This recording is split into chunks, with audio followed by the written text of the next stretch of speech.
नमस्कार, मी भीमराव कडाळे पाटील, बीकेपी मराठीमध्ये आपलं सर्वांचं स्वागत. आज नवीन दिवस, नवीन विषय, नवीन दिवसाची नवीन अशी चर्चा.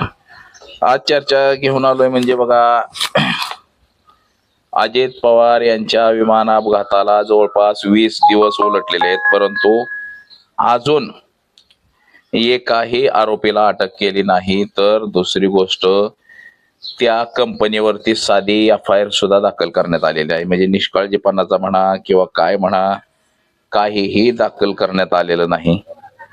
आणि हे सगळं असं असताना सुद्धा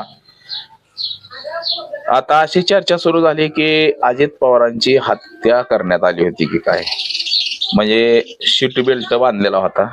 ते जे विमान अपघातामध्ये अजित पवारांची जी बॉडी दाखवली गेली आणि जे सीट उडून बाहेर पडलेलं दाखवलं गेलं जळलेलं, त्याला सीट बेल्ट असा घातलेला होता.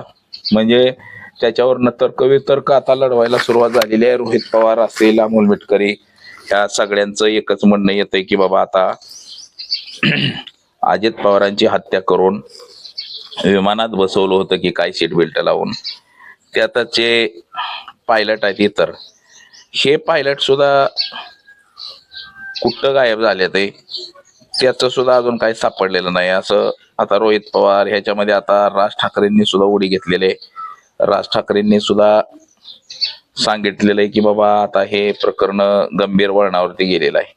तर याच विषयाची आज चर्चा घेऊन आलोय. तर चला, सर्वप्रथम आपण जर चॅनल सबस्क्राईब नसेल केला तर चॅनल सबस्क्राईब करावा ही सर्वांना विनंती. आणि चला चर्चेला सुरुवात करूया.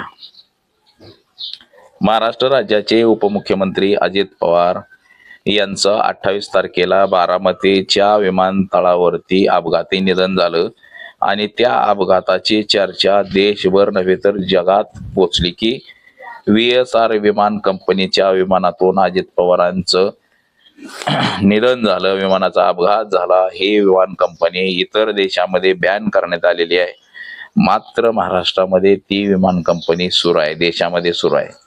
आणि ती VIP नेत्यांना विमान सेवा पुरवत असते. आता ह्याची सुरुवात म्हणजे रोहित पवार, अमोल मिटकरी, जयंत पाटील या सगळ्या लोकांनी असे ज्या भाजपवरती आरोप केलेले आहेत, भाजप असेल, सुनील तटकरे, प्रफुल्ल पटेल, या सगळ्यांवरती आरोपांची राळ उठवलेली आहे आणि पुराव्याची सुद्धा राळ उठवलेली आहे.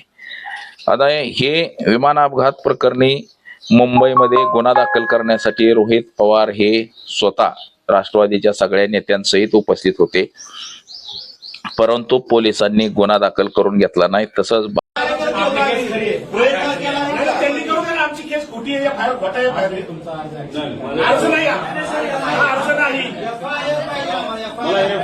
FIR तरी द्या, नाही तर मी खोटा FIR करतो म्हणून माझं कारवाई सरकारी कामात आज करायला म्हणून करा. आपण CID ला भेटू द्या त्यांच्या इन्व्हेस्टिगेशन.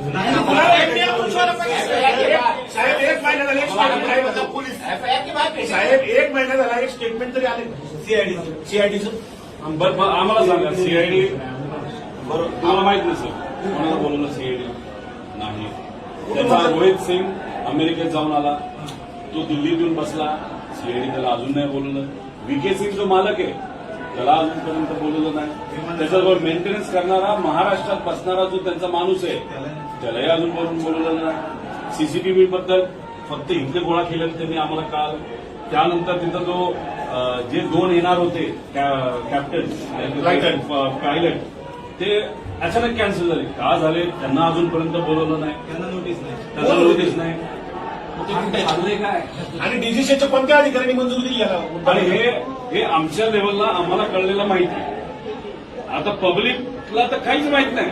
आमच्या लोकांना माहित नाही. आम्ही घरचे असू, हे 8-8 तास बसतात अधिकारी. गव्हर्नमेंट प्रेझेंटेशन दिल्लीत दाखवले, मुंबईत दाखवले, मोगम नाही साहेब.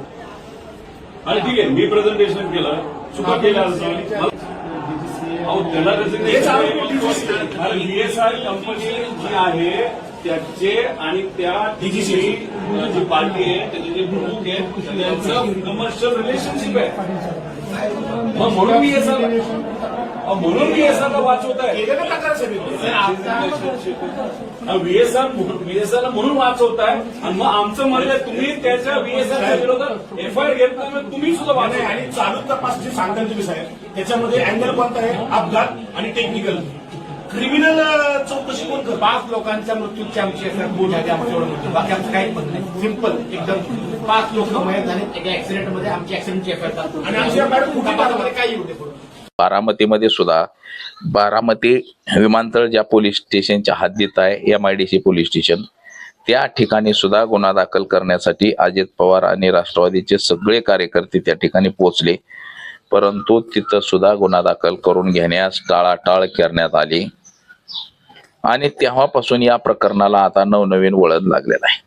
रोहित पवार यांचं म्हणणं आहे की बाबा 27 तारखेला अजित पवार कुठं होते, काय होते, त्याचा CCTV पुढं आलेला नाही.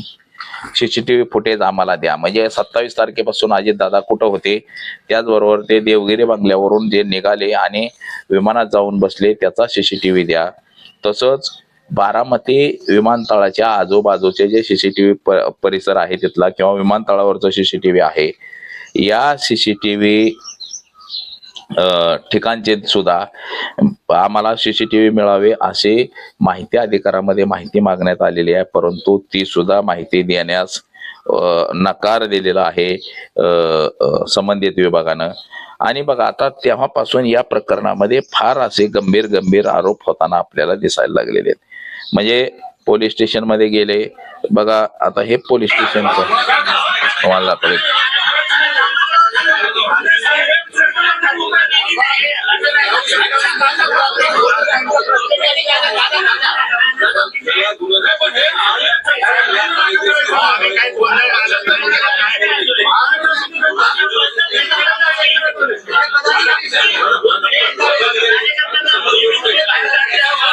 हे आपण बघितलं, अक्षरशः पोलीस स्टेशनला सुद्धा लोकांना येऊ दिलं गेलं नाही. आणि त्याचबरोबर ज्या आता हे प्रेझेंटेशन बघा, हे पुण्याला जर ते लँड करू शकत नाही, पर्यायी एअरपोर्ट द्यावं लागतं.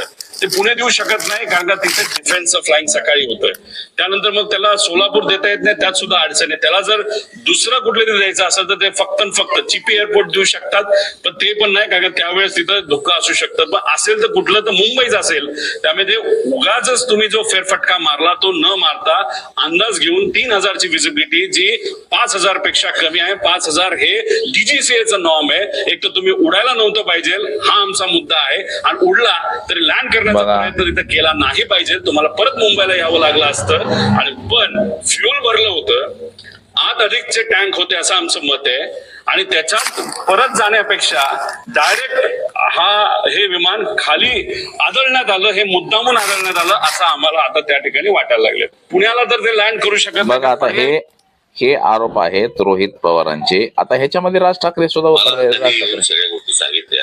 आता इथे प्रश्न असा आहे की अजित पवार गेल्यानंतर अनेक संशयाची भूतं ही अजूनही फिरत आहेत त्या सगळ्या गोष्टींच्या अपघाताच्या मागे. मध्यंतरी मी कोणाशी बोललो होतो की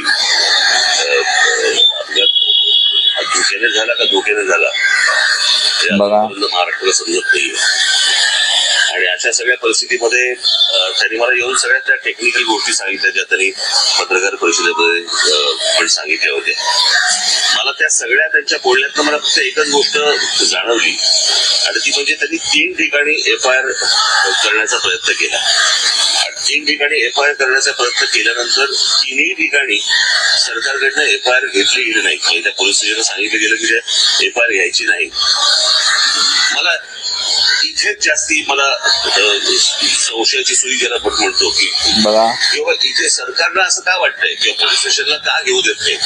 म्हणजे ज्यावेळेला ते मरीन ड्राईव्ह वरती गेले, त्या पोलीस स्टेशनला गेल्यानंतर तिथे ते तिथले जे कोणी अधिकारी होते ते त्यांचा FIR लिहून घेत होते, टाईप करत होते. आणि टाईप करत असताना इतक्या DCP आले तिथले आणि त्यांनी सांगितलं की नाही FIR लिहून नाही घ्यायचं म्हणून. तर हे कशासाठी आहे? मला असं वाटतं याची उत्तरं जर समजा काही नसेल बघा. तो निव्वळ अपघात असेल, जर तो घातपात नसेल, पण जर समजा त्यांच्या घरच्यांनाच कोणाला तरी जर समजा त्याबद्दल जर समजा काही संशय असेल किंवा चौकशी नीट व्हावी यासाठीचा तो समजा एफआयआर त्यांनी जर सुधारणा करायचा असेल तर त्याला अडथळे सरकारकडनं का आणले जात आहेत. आज सुनेत्राबाई तिकडे बसलेले आहेत, उपमुख्यमंत्री म्हणून बसलेले आहेत. मला असं वाटतं त्यांनी पण या गोष्टीचा विचार केला पाहिजे, कारण त्यांचेच ते पती होते आणि त्यांच्याच पतीच्या अपघाताबद्दलचा हा एफआयआर आहे आणि सरकारकडनं असा दबाव येतो की तुम्ही एफआयआर घेऊ नका. मला यात काही राजकारण मला काही माहिती नाही की नक्की काय चालू आहे ते, पण एफआयआर करताना ज्या अडथळे आणले जातात म्हणजे राज्यामध्ये एफआयआर सुद्धा दाखल करून घेतला जात नाही. अजित पवारांच्या निधनाचा साधा एफआयआर सुद्धा दाखल करून घेतला जात नाही. म्हणजे हे किती गंभीर बाब आहे म्हणावं लागेल मित्रांनो. तर सर्वसामान्य माणसाचं काय, राज्याचा उपमुख्यमंत्री 7 वेळा झालेले अजित पवार यांचाच एफआयआर दाखल करून घेत नाही मृत्यूबाबत चौकशीचा. आता सर्वसामान्यांचं काय, तर अशाच प्रकारे हे सगळ्या चौकशीच्या फेऱ्यामध्ये हे सगळं अडकलेलं आहे की लोकांना वाटतंय की बाबा हे अजितदादांचा जो मृत्यू आहे हा घातपात आहे, ह्या कोणीतरी घडवून आणलेला आहे. काहींचं तर असंच म्हणणं आहे की अजितदादा यांचा खून करून त्यांना विमानामध्ये बसवलं गेलेलं आहे आणि ते विमान पाडलं गेलेलं आहे. आता या विमानामध्ये सुद्धा इंधन फार मोठ्या प्रमाणामध्ये भरलेलं होतं, 1500 लिटर इंधन भरलेलं होतं. रोहित पवारांनी जे आरोप केलेले आहेत त्या प्रत्येकच आरोपांमध्ये तथ्य आहे असं राज ठाकरे यांनी म्हटलेलं आहे. तर आपल्याला हे सगळं जाणीवपूर्वक ह्या सगळ्या गोष्टी दिसत आहेत बघा. दिसतंय की कशा पद्धतीनं हे सगळं प्रकरण घडलेलं आहे. म्हणजे कशा पद्धतीनं अजितदादा यांच्या विमानाचा अपघात घडवून आणलेला आहे. म्हणजे रोहित पवारांचा सुद्धा सगळ्यांना आता तसंच अख्ख्या महाराष्ट्राला देशाला तसंच वाटायला लागलेलं आहे. सर्वात अगोदर बघा, ज्या पश्चिम बंगालच्या ज्या मुख्यमंत्री ममता बॅनर्जी आहेत त्यांनी मात्र ह्याच्यावरती शंका उपस्थित केली होती की विरोधकाचीच विमानं कशी काय पडतात. म्हणजे याचा अर्थ असा आहे की विरोधकांना जाणीवपूर्वक विमानामध्ये आपटून मारलं जाते असाही त्यांनी आरोप केलेला होता. काही अंशात हे सगळं सत्य सुद्धा असू शकतंय, परंतु ही सत्य परिस्थिती बाहेर येणार कशी आता ह्याच्या चौकशात जर होत नसतील. आज अजित पवारांसारख्या एवढ्या मोठ्या माणसाच्या मृत्यूची जर चौकशी होत नसेल तर सर्वसामान्य माणसाचं काय होत असेल. आज त्यांच्या दस्तूर खुद्द बारामतीमध्ये एफआयआर दाखल करून घेतली जात नाही. बाहेरचं तर सोडा, मुंबई असेल, इकडं असेल, तिकडं असेल, हे बाकीचं तर सोडा, पण मुंबईमध्ये नव्हे तर बारामतीमध्ये सुद्धा साधी एफआयआर दाखल करून घेतली जात नाही. म्हणजे ह्याचा अर्थ काय लोकांनी समजला पाहिजे, म्हणजे किती भयानक ही प्रकरणं आहेत.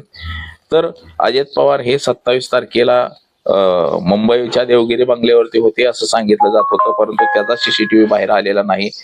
त्यानंतर अजित पवार तिथून कुठं गेले, काय झालं हे सुद्धा बाहेर आलेलं नाही. अजितदादा विमानात होते का नव्हते हे सुद्धा लोकांना आता कळायला मार्ग नाही. म्हणजे अजितदादा विमानातच होते का नव्हते हेच कोणाला कळायला मार्ग नाही. तर अशा ज्या काय या लोकांच्या मनात ज्या शंका निर्माण झालेल्या आहेत या शंकेचं मात्र निरसन होताना आपल्याला दिसून येत नाही. तर हे शंकेचं निरसन मात्र लवकरात लवकर व्हावं असंच काहीच लोकांना सुद्धा वाटायला लागलेलं आहे. तर आज एवढंच. माझा सहकारी कॅमेरामन अनिकेत मी भीमराव कडाळे पाटील, BKP मराठी, इंदापूर, पुणे.